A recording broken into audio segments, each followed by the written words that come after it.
Three, Hello, two, everyone. one. Larry.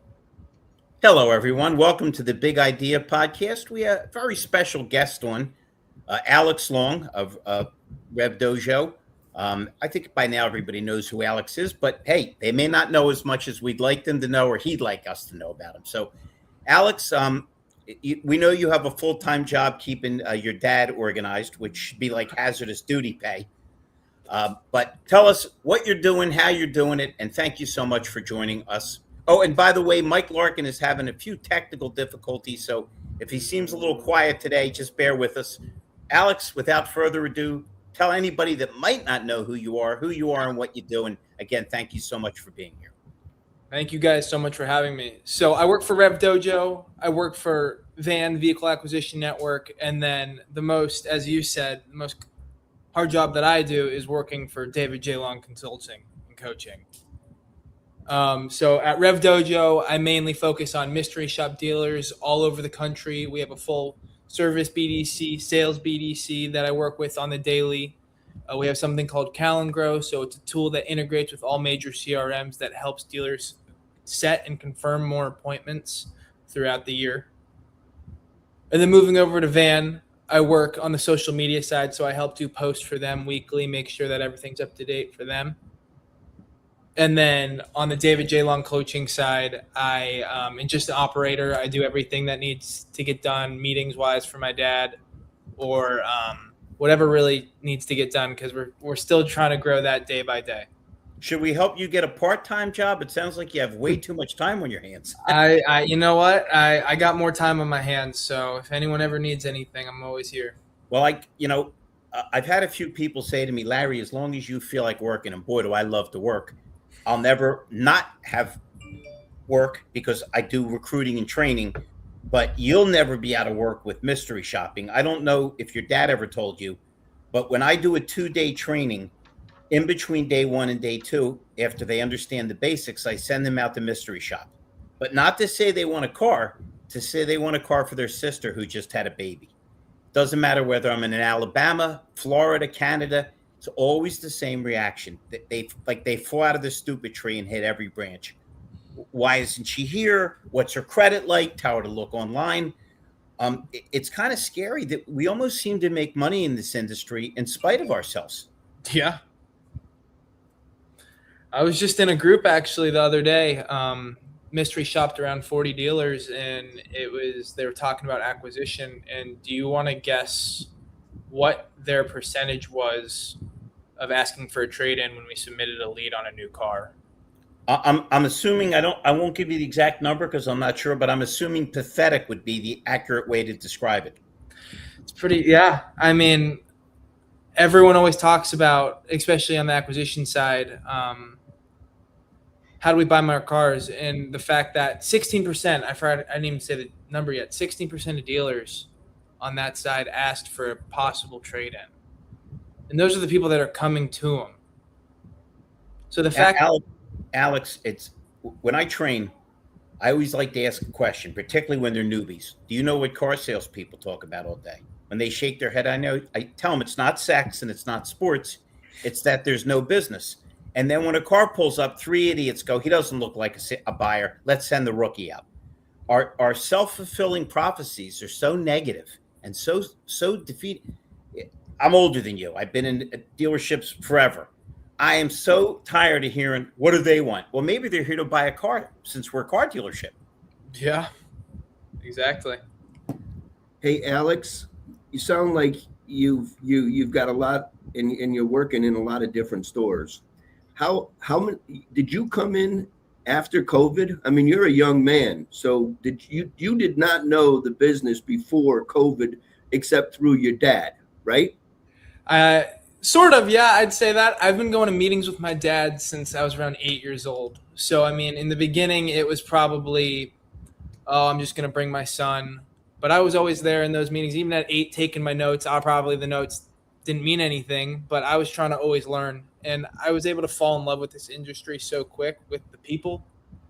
Because there's so many good people. I mean, all you hear every single day is, these car salesmen, they're bad guys. I don't want to do business with them. But there are so many great people that in the last year and a half I've been working in the industry that I'm so blessed to be able to meet new people like Larry and all of you guys. Like I met Larry at NADA. I've met Mike multiple times, and I'm very thankful to be here.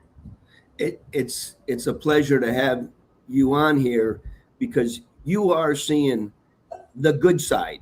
You're working with a lot of positive people that are getting the job done, as opposed to, unfortunately, we see a high percentage that thinks doing nothing is going to change. And talk more about, because I've been walking into service drives and asking them what is their process of, giving their current customers estimates on their vehicles. And, unfortunately, I'm seeing that nobody is embracing that yet. Now, your father has been teaching and building all over the country, but for the average, they're not doing anything. So can you talk more about how you're helping, bridge these things or giving them pathways so they can do it? Before he answers, not only aren't most dealerships not doing anything, they're in the negative because they're doing things to discourage a possible deal. Right. Because it's like, well, why bring up the trade? I'd rather just sell the car because that could be difficult. They may lowball the guy or something like that. Oh, by the way, Paul Storm has joined us. Hi, Paul. Hey, Paul. David Rozak is with us. And I didn't mean to interrupt you, Alex, but again, it's such an open field because it's almost like people get up in the morning and say, what can I do to not sell a car and not buy cars? Go ahead. Exactly. I just get every single day, I just get to see the disconnects in the dealership. And there's so many because it's such a big operation. And these disconnects are killing these dealerships on the daily. But all it takes is, my favorite part is one little tweak. Oh, that call response time. Oh, that text response time, that email response time. That is the difference between a deal, a car being bought, a car being sold, and just getting everything done. And that's encouraging because I show a slide when I train of Herschel Walker. He stuttered when he was a child and he wanted to be Superman. So every day he did 3,500 sit-ups and 1,500 push-ups. If that was a requirement to get hired at a dealership, we'd have no employees. No. All we got to do is one more email, one more text, one more video, one more approach to people where we look like we're happy to see them rather than it's belabored. Definitely. And I think that's the key part of why I love the position I'm in right now with working with Rev Dojo, because I haven't worked in a store yet. That's going to be coming soon here after I graduate college. Oh, I forgot to mention, I'm still a full-time college student as well. Oh, let's add that to the place. Yeah. Oh my, okay. So yeah, your day's filled. It's a lot of fun. Yeah, but it is filled, and I get, yeah. Alex, can I share this with you? I have a lot of admiration for you. At one point I had a lot of properties, got rid of them all. But a guy Googled me and he must have thought I had a lot of dough because it was all over that. Okay. He said, Mr. Feldman, you look like you're rich. Oh, I'm okay. He says, how'd you get rich? I says, I'm going to tell you. And he pulled out his notebook. He figured I was going to quote Shakespeare or, Sophocles. I said, I didn't want to be bored. He said, I don't get it. I said, no, I didn't get it because I went into a store and everybody was staring out the window or bitching. And I think it takes longer to bitch about things than it does to fix them. I just like to be busy. And when your goal is to look at your watch or your iPhone or your computer and say, wow, it's time to go home, I can't believe it. You roll. And that's the scary thing. Forget about doing it for your boss or your GSM. You're doing it for yourself. And if you don't want to go to work, be a bum. Okay, you're a bum. But why would you want to go to work and not be productive? That always blew my mind. Yeah. Especially in a field that's a lot of commission-based work. Yep. Couldn't agree with you more. Anything specific? We're all familiar with Rev Dojo, but what turns you on the most about working with them? I know you have some great relationships there. What gets you excited every day? And you're self-motivated, so I get it. But what turns you on the most about Rev Dojo? You know, I'll start. I wasn't even supposed to work there. That's the funny thing. I was supposed to just help them. We have a full LMS with over 6,000 videos in it. And I was asked, hey, do you want to help me real quick by Kyle Disher, our CEO, look over these LMS videos to make sure they're up to date and audio is okay? And I was like, sure. How's Kyle doing with his depression? Because every time I see him, he's kind of down. Is he? He's never down. He's all over the place. He's a ball of energy, and that's a reason I love working there too. Every single day I get to. So you enjoy the work, you enjoy hanging around with Kyle. For anybody who doesn't know, Kyle Disher, quality guy, upbeat guy, always plenty of energy, always a positive message. Because I think we're all pretty sick of hearing the doom and gloom stuff. Yep. But continue on with what you enjoy and where you're seeing the positive stuff. I'm looking forward to hearing you talk about it. Yeah. So where were we? I forgot. You said you enjoy being there, and then we jumped on with Kyle, and you like how you're approaching it, who you're meeting, and what you're doing. Yep. So I get to travel the country. That's one of my really favorite points or parts. I get NADAs, the events, the NCMs. I got NCM and Friends actually in 2 weeks. So I don't know who's going to that, and it's just every week is a new connection that gets to be made for a lifetime because I'm still really young. Just turned 21 3 months ago.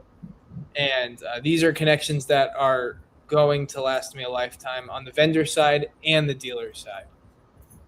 Lair, where were you 21 years ago? Well, when I was 21, I was what the hell was I doing? I was running some little small independent things, but similar to Alex, I approached everything with a feeling of joy and excitement. Alex, you're in college, so you've probably already studied the great philosophers. I always quote Thoreau, who said, "Most men lead lives of quiet desperation." The four of us are lucky. Kyle Disher's lucky. Your dad's lucky because we get up in the morning and we can't wait to go to work and face the challenges and enjoy the fruits of our labor. But most people get up in the morning and go like, I got to go to work. This is going to suck. All day long, they're miserable and they go home and rinse and repeat. So similar to you, I don't know anybody. I'm sure plenty of people don't like me or whatever, but nobody's ever said, yeah, that Feldman's really a downer, because I'm not. To me, if you're above ground, you should be happy because you can always turn things around. You can always change things. And that's important. You know, everybody in the graveyard would get up and take every one of your problems in a second. I was just referring to 21 years ago. It was, 2004, 2005. And I was a young guy working for Universal Underwriters, which today is Zurich. But I always enjoyed the ambitious people that came into the industry, that the ones that wanted to learn, they took off. So you had a lot of support along the way, and you've learned. So how are you helping dealers? What are some of the success stories that you're running into right now? Because that's the pure joy, is when you get dealerships to finally buy in and use the system, and then they agree that it worked and they're glad. So I'd love to hear what you're running into with that. Definitely. So with the mystery shops that I conduct, I've probably mystery shop close to 500 dealers a month, whether that me helping a dealer or someone who signed up for the service. And I've seen a dealer be like, oh, my lead's like, oh, call response time, I bet it's going to be under 10 minutes, even with the lead lag. That's 30 seconds to 5 minutes of lead lag.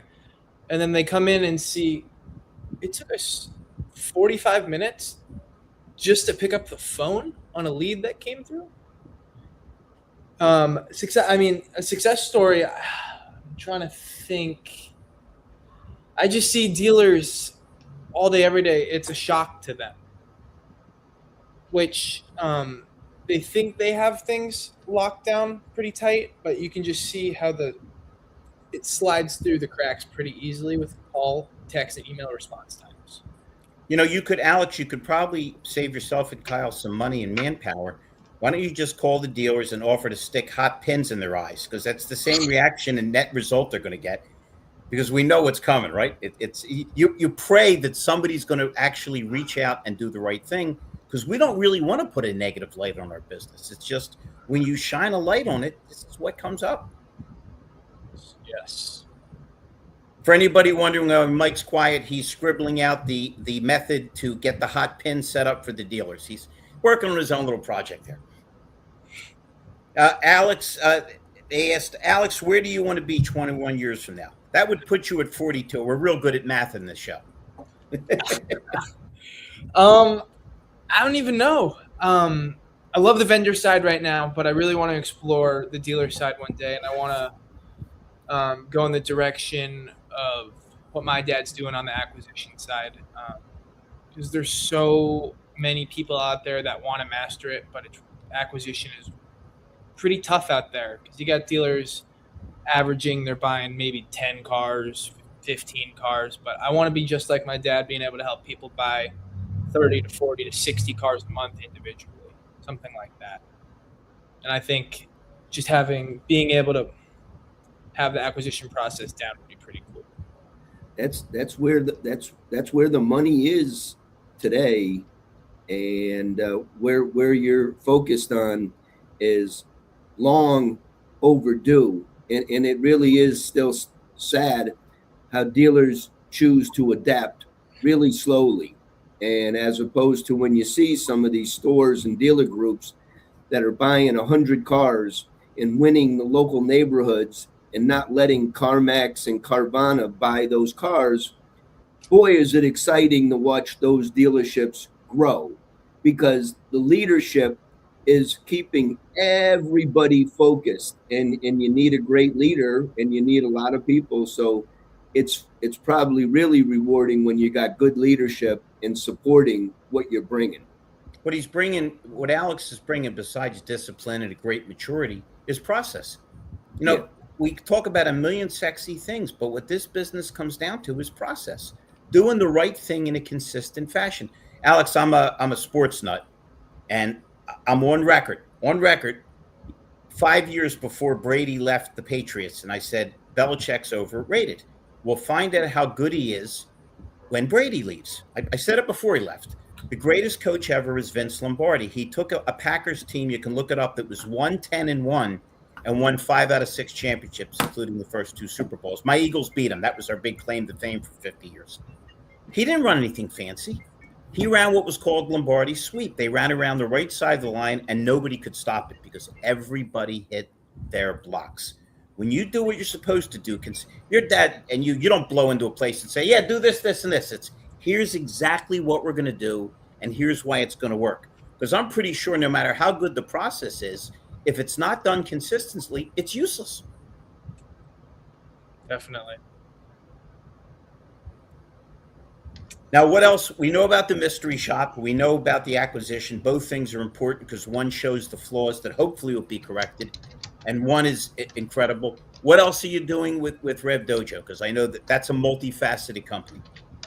I really just focus on those 2 aspects, or mainly the mystery shops, but we also have service and sales BDC. So I work with a team that also, we have a bunch of people that handle inbound and outbound, old CRM leads that are dying off. But you don't need to do that, because if you ask any dealer, he'll tell you all his BDC calls are answered in 30 seconds, right? Yeah. They wouldn't lie. The mystery shop would say something different, but no kidding. What percentage of the dealerships that are seeing that information for the first time, how long does it take for them to kind of get over being upset, mad, and then finally determined that they want to get it right? It's pretty quick, because you get them weekly, you get your mystery shop weekly, and once you get the first one, you're like, maybe you kind of talk to yourself and be like, that's probably a fluke. Maybe we just had a bad time. But then when you get the week 2 mystery shop, it's like, okay, maybe we need to we need to look into this and make sure that our leads aren't being answered at 45 minutes. And I think that really helps a lot of dealers open their eyes. Does the BDC get defensive? No, No, I mean, a lot of people, I think it's just eye opening, and I don't like to see the mystery shop reports as like a gotcha moment or Yeah, this. right. Well, By the way, Alex, that last comment about Belichick was from his girlfriend. So just so you know, we're keeping track. Okay. Let's see. All right, what were we talking? Sorry, I got distracted real quick. I was reading. No, the no problem. We're really good on distractions on this show. Our process is to throw as many distractions as we can and see what comes up. We've asked you where you want to be. We've asked you what you're doing now. What solutions do you see that you uniquely are bringing to the market?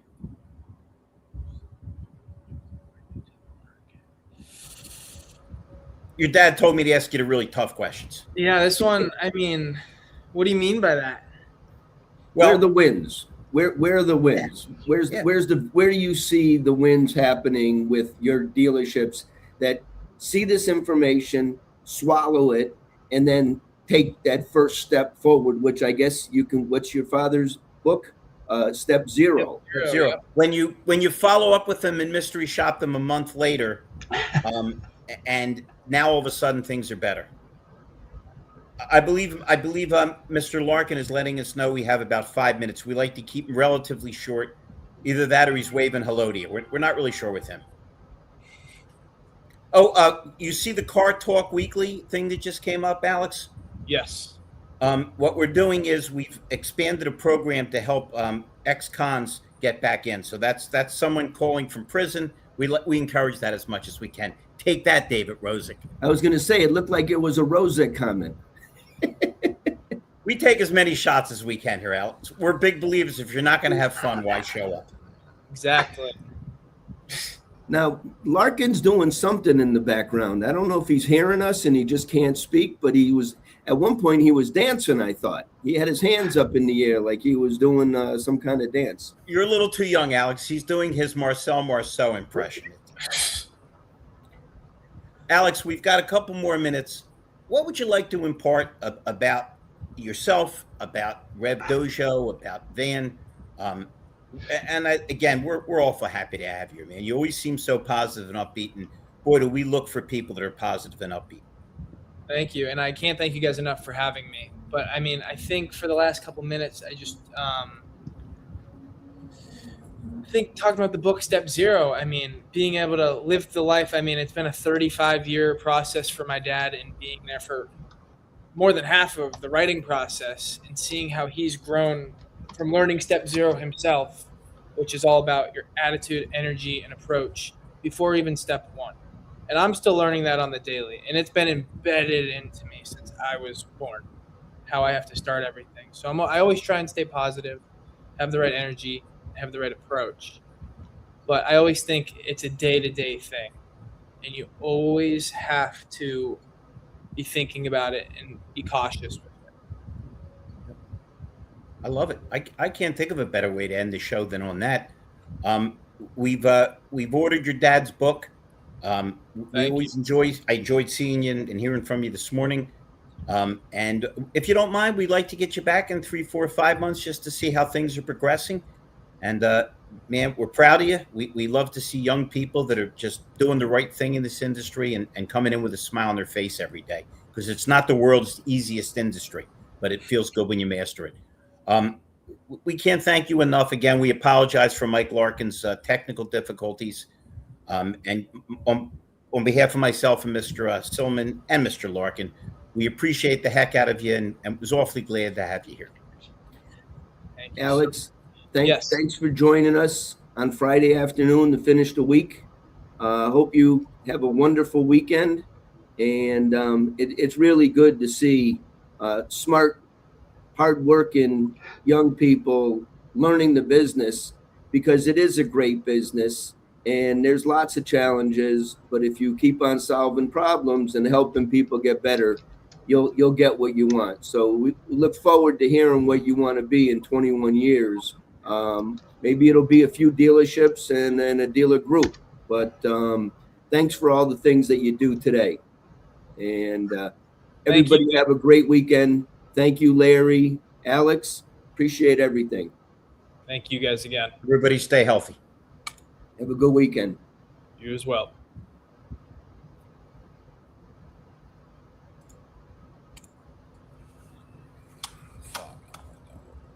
All right. Mike, we're sorry you couldn't have joined in verbally, but I think it was a good show. As long as Yeah, everything. yeah, no, it worked out. It worked out great. Thanks, Larry. No, my pleasure. And we got to take a shot at Rozek, which I loved. Yeah, he was. Yep, exactly. All good. We'll talk to